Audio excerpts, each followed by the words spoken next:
Hello everyone, welcome to Green.io, the podcast for doers making our digital world greener one bite at a time.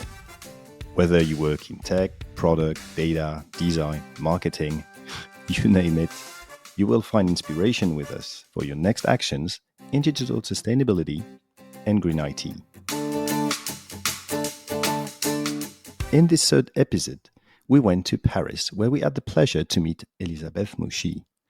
And before we start, I would like to thank all the product experts across Europe who have kindly answered my survey, helping me to prepare for this great interview with Elisabeth. Because Elisabeth has had so many lives and such a track record in digital sustainability that I needed a Joe Cocker's moment, a little help for my friends. So let's start. Elisabeth. Elisabeth owns a master degree in IT engineering with a specialization in electronics and a management degree in international business. In 2013, she co-founded Daylighted, the Spotify for art in San Francisco.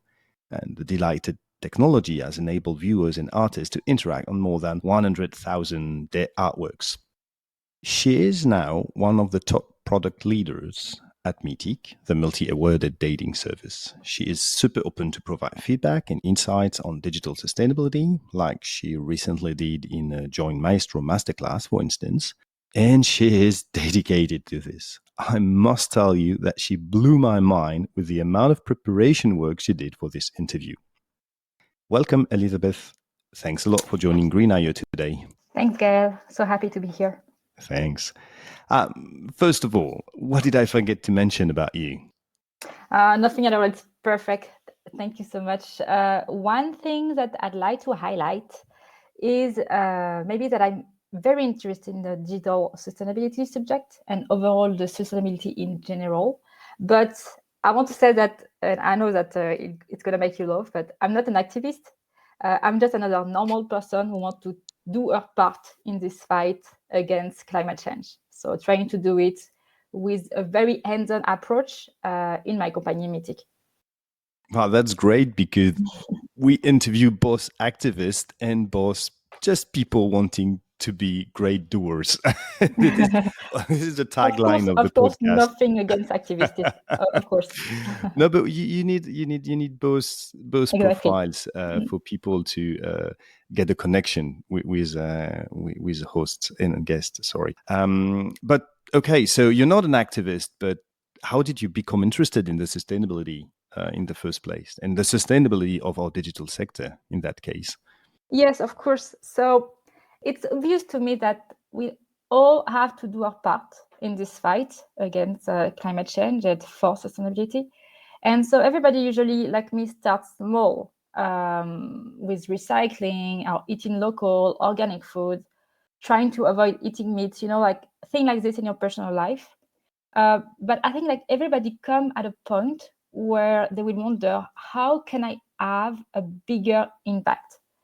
And for me, as I got more and more interested in the topic, I learned that digital is actually a pretty dirty field. I know you know this, but it's supposed to represent between 3 and 4% of all greenhouse gas emission in the world. And just a quick data, but and again, I know that most of you listening might know this, but it's already more than the air travel industry, and it's about to go over road transportation soon as well, and it's growing at an incredible speed. So if you're a bit sensitive to sustainability and you work in digital, you know that you have to do something about it, right? Yeah, absolutely. Well, sounds very familiar to me. So that's it. That's basically how I came to it. Very interested, and what can I do around me to make it bigger? But that's interesting because you say, okay, I want to do something, and which is great is that Green.io is about sharing hands-on experience on how we start, how to make digital services and tech more sustainable. And I know that you're part of the product management at Meetic. Mm-hmm. So could you tell us a bit more about the journey Meetic started toward a lighter environmental footprint? How did it all start? Yes, of course. So for Meetic, it's very interesting. Also, a few employees were already involved in separate sustainable actions. It really started a few years back when our new CEO, Mathieu Jacquier, took his office in 2019. Since his first day, he made it really clear that we, Meetic, as a whole, as a company, could have a bigger impact on sustainability if we put all our effort together. So not only did he stated a clear business objective toward a better Meetic, better that's greener, but also a clear message that Meetic is going to try to be sustainable from now on, and not only carbon neutral, but also carbon free. Wow, that was a pretty big objective, but how does it all start? Yes, so you have to start somewhere. The best to start is to start with studies, to know where you are right now. And for Meetic, the question was, what really was Meetic carbon footprint? And that was the first thing that we got after our first audit. We were spending 750 tons of equivalent CO2 as a whole company. Mm-hmm. And while we were measuring that, in the meantime, there were also like a lot of practical initiatives come up, such as incentive to recycle, list of restaurants where you can bring your own boxes, of course, reminders to turn off the light or the screen if that was not done automatically. So that was really the tip of the iceberg, because it's really like the classical thing you see about sustainability. But because Meetix wanted to have an impact, of course, it was not only what we didn't want to stop there. It was really the tip of the iceberg thing. Yeah, because it was mostly scope. I mean, it was a scope 1 audit, obviously. And a side note for the listeners not yet familiar with the 3 scopes in a carbon footprint assessment. Scope 1 is a greenhouse gas emission that a company emits directly while operating. The scope 2 is the indirect GHG emitted related to the purchasing of electricity and heat or steam. And scope 3 relates to pretty much everything else, most notably all the indirect greenhouse gas emissions made along the supply chain. And what is important here is that for tech companies, scope 3 usually accounts for more than 80, if not 90% of the total emissions. And you can easily optimize from scope 1 to scope 3. For instance, a company can shift from direct car ownership to leasing the car, and boof, that's magic. Suddenly, the cars are not in scope 1 anymore. In IT, of course, you can not use your own servers, but the ones of a public cloud provider like AWS. And this leads to another very interesting discussion on how to assess the carbon footprint of your cloud provider. And I'll stop here, not to spoil you, because we will have a fully dedicated episode on this topic very soon. So 750 tons is interesting figures. Which tools and frameworks were used to assess Meetic's carbon footprint of the scope 1, and maybe more later? Yeah, exactly. So for this specific audit, it was done internally with whatever we could find to create it. But then in 2020, we hired an external company called Inside App to help us measure the impact of our services. So together, and it's kind of a process, because it's pretty new. So together, we decided on 3 interesting user flows to be measured on different steps. So, for example, the download of the apps or the pages, the usage generated by each scenario. And for each one, we calculated the carbon footprint impact of the data center usage, the user terminals, and the network. And so that made up a total of 1,300 tons of equivalent CO2. So about twice about what we calculated for office and company alone. So of course you have to realize that this is just a number, and this was all quite new kind of at the time and really experimental. So when you do that, you have to take a lot of hypotheses, and everything in the calculation is of course questionable. But the idea is really to arrive at a number so you can improve things from there. Yeah, but I think that's really the idea. The life cycle analysis is still in its infant phase, but it's way more efficient than just measuring the electricity consumption, and that's it. And as you say, measuring is the first step to improve things. Exactly. So how did you start improving things? So yes, so in the meantime, during those audits, I was actually contacted by the team behind API Days. I was a speaker at API Days in the end of 2019, I think. No, 20, sorry, and 2020. And they asked me if Meetic want to participate in their yearly digital sustainable challenge. And as I knew that this was a challenge, very interesting challenge, and it was a great objective for Meetic together. So I've contacted collaborators inside Meetic to try to put together a team for the challenge. So we succeeded in that. We were 6 person participated to the challenge. It was really interesting, focusing on IT sustainability and really a good level of expertise in the field. We learned tons of good practices. And what's interesting too is to actually talk and meet with like-minded people that want also to have an impact in their company and for their company, and also potential partners, of course. So that was a challenge. And at the end of the challenge, you have to put together a pitch to communicate about what you have done during the challenge and what you plan to do after that for your company and to improve sustainability. And so for our pitch, we had practical recommendation around optimizing our apps and website, because of course it was not really done before. Also, it was not terrible. The performances were good, but you can always do better, especially when you start to measure, but we'll come back on this point later. We had recommendation around optimizing our data centers. That's also an easy one. And I know you'll talk about this, so I won't spoil the next the next podcast. But one thing that was very specific to what we wanted to do was to evangelize the subject internally. Because if everybody at Meetic knew or kind of knew how to correctly recycle, the knowledge on sustainable product development and good practices was close to zero, or so it seemed. And so that was something that we really wanted to do, like the evangelization of good practices to develop according to sustainable best practice. And so the API Days Challenge jury really liked our 360 recommendation. And so we are really happy to win the silver award. But we didn't stop there, of course. Oh, congratulations for you. the award. Thank you. Okay, so after this silver medal, what happened? Like, was everybody at Meetic already fully evangelized through the participation to API Days, or it was not the case yet? It was a start, but we knew that something else had to be done to improve internal knowledge about this.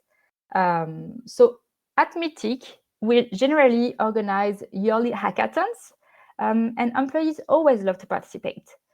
So the idea suddenly popped up, like to have both together. Why not organize a hackathon on IT sustainability with the challenge of making Meetic apps greener?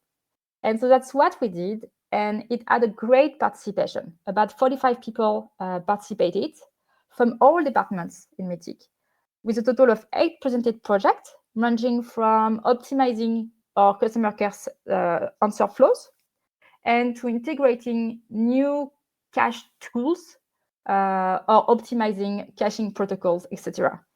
And the winning project was a project to make an homemade tool to measure different sustainable indicators called Green Tool. You're going to have to tell us something about this green tool, but first, just a quick question. So 45 people, that seems a lot, but how many people are working in tech in the Meetic company? I think it's about 150, something like that, around this. So you're telling me that almost 1/3 of all the product and tech teams wanted to participate to this hackathon. Yeah, exactly. And also Wow. we were joined also by other teams. They're always like a marketing Yeah, people marketing. who want to participate. But yeah, it was really like a high attendance. Yeah. Wow. Yeah. Pretty impressive. Congratulations. That says something about the interest of the sustainability topic in our industry, I believe. Could you tell us a bit more about this green tool? Sounds very interesting. Yeah. So Green Tool is we say an internal dashboard used to evaluate the performance and impact of our features. We've developed it for different parts of our services, apps and web apps, but also emails, for example, that we send, like customer management. The idea is that when a developer puts a new feature live, they can check many indicators about it and see if it had an impact. And we have indicators such as data transferred, page weight, loading speed, download speed, but also just straight equivalent CO2 calculated from the usage. From a scenario usage, that's important. Because, for example, they took different scenario, but one of the sample scenario is a user who recently arrived on Meetic and visited 50 profiles.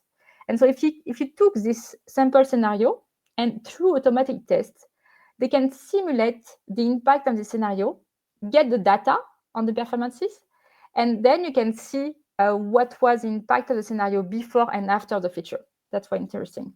And so one of the Green Tool impact, for example, is that after an update, they realized that with the same scenario of visiting 50 people, that on the mobile web app, the weight of the overall flow would increase and would be 66 megabytes. And the story was quite big. And they noticed that the image size was the same than the desktop web app, meaning way too large. You didn't need like the same size on mobile app than desktop app. So they optimize them, and now the overall weight of this scenario is just 8 megabytes. So that's made up an improvement of 90%. And whoa. I think, yeah, that's pretty good, pretty amazing actually. And when you start to measure the data around sustainability and around performance, and you start to measure like frequently, there's lots of hanging fruits to get, you know. Another example that we add is that, sorry, I'm talking a lot. Let me know if you want to. I think the audience wants to hear you, not me. So please go on. You're the one having very concrete hands-on feedback to provide. So go for it. Yeah, another example that I found interesting is that we had this assumption that photos are the first thing to optimize. Because, you know, like it's visual, you know, it's heavy. And when we launched Green Tool, we saw that we look into it, you know, like we look into the different categories that are loaded on the page, and we were expecting photos to be like super big, right? And but when you look at the number for Green Tools, you notice that it's nothing compared to the JavaScript code, which was actually way bigger, way much bigger.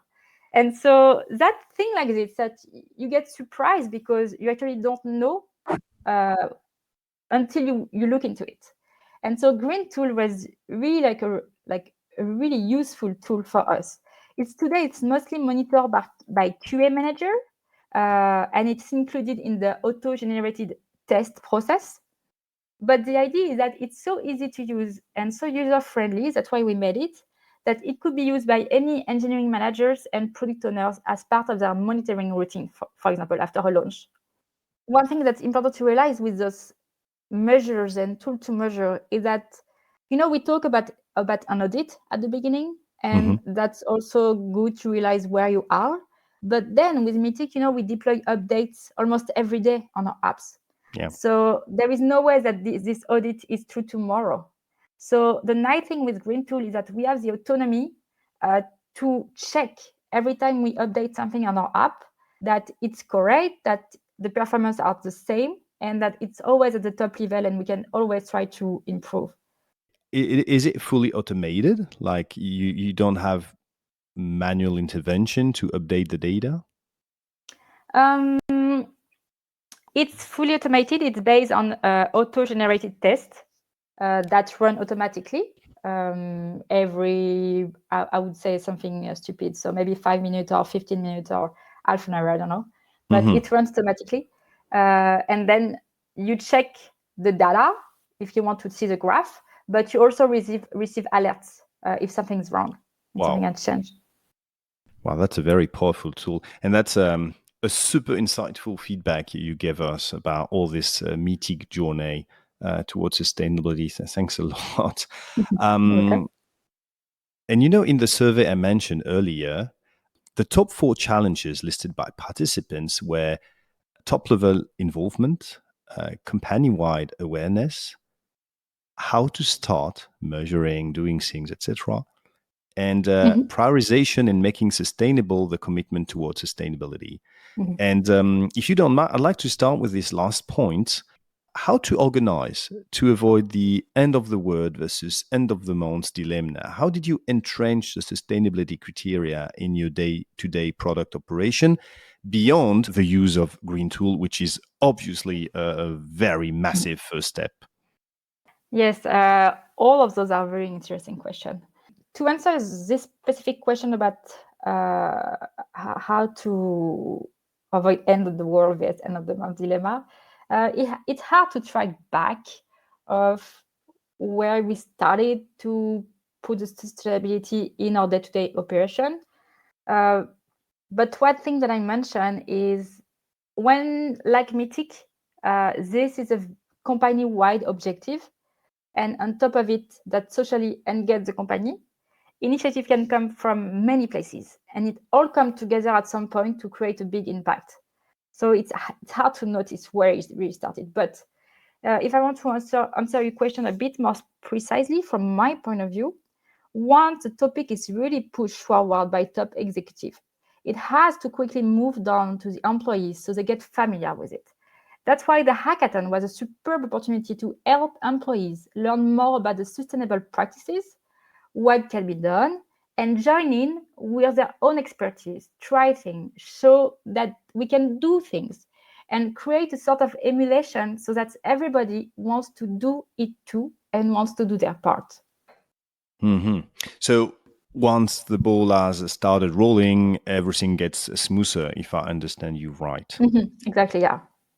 What advice would you give to someone willing to kickstart? Because, as I said, something like 90% of the respondents in my little survey, not a scientific one, but have no action plan except for starting to measure, and almost all asked for what are the first steps?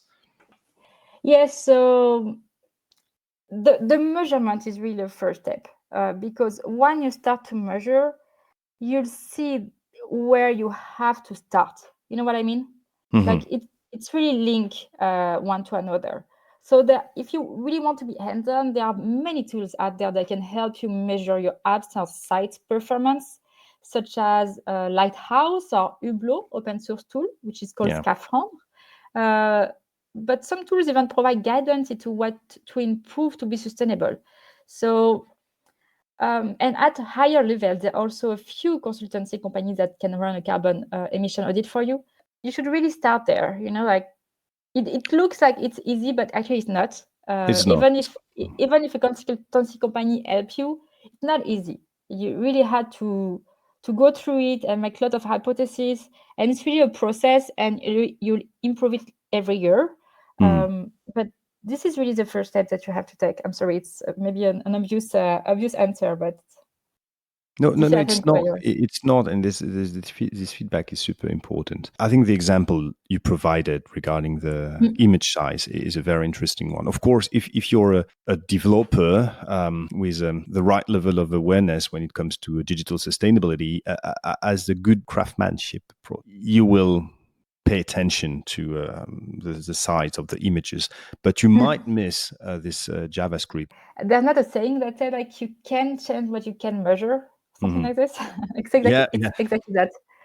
but it has been used some time to postpone change. Like start measuring, come back 2 years later, and we will see Yeah, of course. what you can do. And I think what is very interesting with what you shared with us is you start measuring and you know that it's not the right measure, but it's still the right things to do.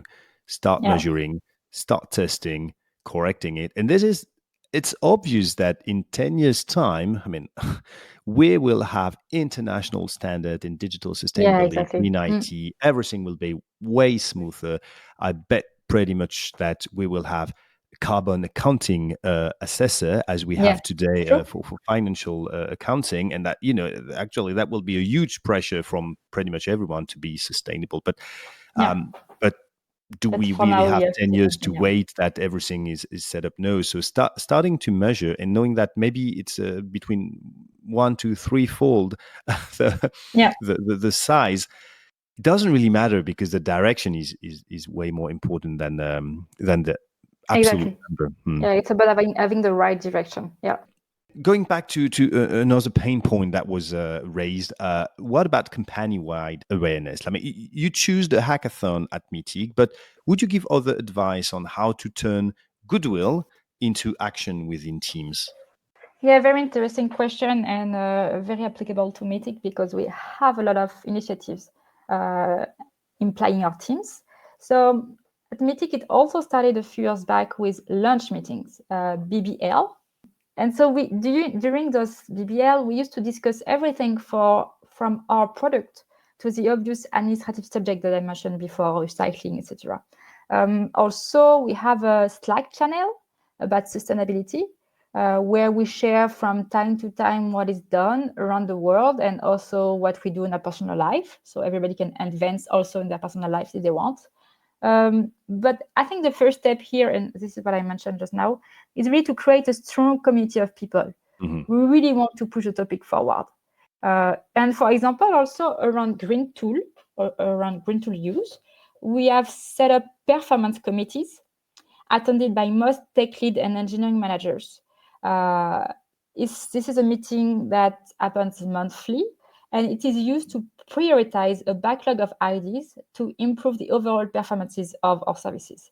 And during each committee, they go over the best ideas and try to think of ways to measure them, again, the measure, and to prioritize them depending on the impact and the effort, etc.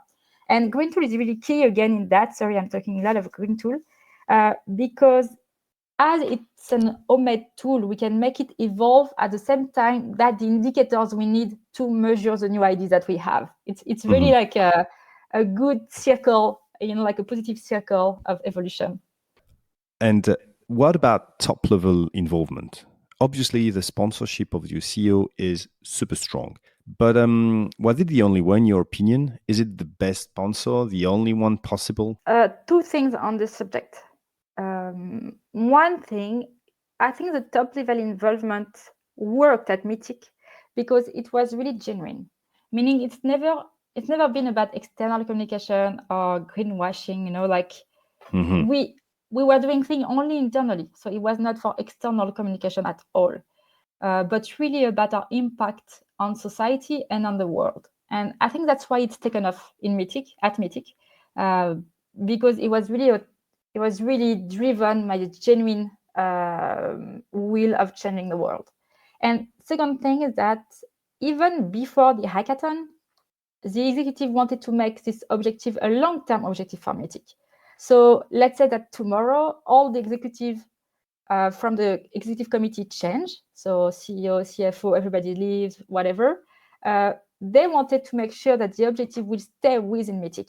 And so that's why they decided to apply for the European standard norm, the norm ISO 14001, that set up an objective of improving every year your process of making the company more sustainable. And we set up high objective of improving the impact that Meetic has by 10% every year. And so we know that we are on long road with this. We're not going to stop tomorrow.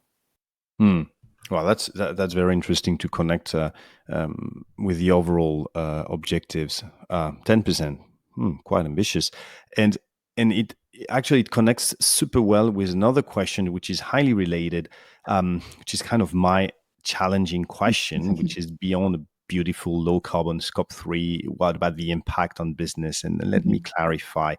Several people in the survey clearly stated that sustainability and profit were a trade-off in their company. Thus, nobody at the top level takes it seriously beyond greenwashing. And is it for you a misconception? How come it was different at Meetic, which is certainly not a non-profit NGO? How was the error calculated? Because you mentioned greenwashing, and obviously you were not afraid of greenwashing labeling because you didn't communicate that much about what you were doing. So do you think it's a misconception? It's a topic that comes back often around sustainability and digital sustainability. It's an interesting thing at Meetic because on top of the CEO and of course the CTO, who also run the subject, for tools, etc., and for development optimization, it is now the CFO who is responsible for running the sustainability topic. Interesting. Yeah. So I know it's always a concern in the field that you have to choose between profit and sustainability, but actually, sustainability is often improving your performances. If you take IT sustainability, for example, but it works also with recycling or anything, by optimizing your websites or apps for low carbon impact, you'll often notice that your apps will also be quicker to load, lighter for your users, and even often simpler in the product flow. Because if you want to improve also the product sustainability, you have to optimize the product flow, maybe remove some features, something like this. And so it's really a win-win for everybody. But at Meetic, we don't calculate any direct ROI. We know we have to do this. And I believe that everybody will do it at some point anyway, so better be the first one. Okay. Yeah, being pioneer once again. Exactly. I think you answered beautifully the top 4 challenges that my former colleagues and other experts shared with me. So I'd like to end up now with 2 more general questions. First one being, what makes you optimistic about our path toward a greener digital world? Interesting question.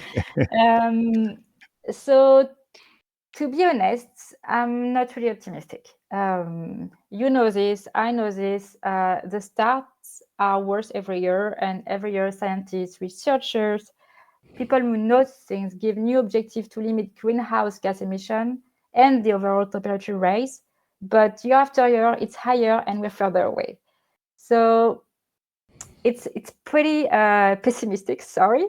But as there is no way out, we don't have a choice, I guess. So we still have to try our best to do our part and try to optimize and be the cleaner we can, I think, personally and professionally, of course. But what we can be optimistic about, because there's always something we can be optimistic, is that even if it's still not the main topic in the political world, which it should be, of course, there's more and more people, especially in IT sustainability, who are interested in it. And that's, of course, a good thing because more people means more effort and there more impact. So that's what I'm optimistic about. Yeah, the ratio of almost 1/3 of tech and product people wanting to participate to the hackathon at Meetic yes, is clearly a very positive signal as well. And one last question that I asked to every guest. What would be your recommendations to learn more about digital sustainability and green IT? Some thought leaders you would recommend to follow, some books, etc., etc. It's it's a really hard question because it's not a main topic yet. I guess I would recommend warmly Happy Ideas Sustainable Challenge, but also following the mentor there because it's really like you ask for where to start, and I think it's a good place to start actually for people who can participate. Otherwise, I mostly get information from my peer network. IT sustainability is not yet a major subject. There is no major leaders in the field that you have to follow absolutely. So like there's not John Cutler in the project management field or Paul Graham of entrepreneurship. There is nobody like this for IT sustainability yet. And so I see it as an emerging, almost underground topic. And so my main advice would be to build your peer network to get updated info about it and to know what's being done in the world. That's a good advice. This is where I started when I joined the not that underground community action, the climate action tech community. But you're right, it is still quite under the radar at the moment. Well, yes, exactly. Wow, Elisabeth, that was awesome. Super hands-on. So Yeah, thanks a lot for being with us Thank today. you. Yeah, really, your insights and feedbacks, they were just great, especially on how you run a sustainable product management on a daily basis and all the concrete actions you took. So I'm sure many of our listeners will find inspiration in it to kickstart or ramp up their journey to greener digital services. So thanks again. And next month, we will go to Berlin by train and meet on site. It will be my first recording on site, Chris Adams, the Green Web Foundation director and a pillar of the climate action tech community I mentioned earlier. We will talk about green hosting, cloud sustainability, and how to reduce carbon emissions associated with digital services in general. I must admit, I'm looking forward to meeting such a giant in the sustainability field. And that's it for this month, or not yet. Just a few words about your beloved podcast. In 2 months' time, with zero marketing budget, Green.io already has hundreds of listeners.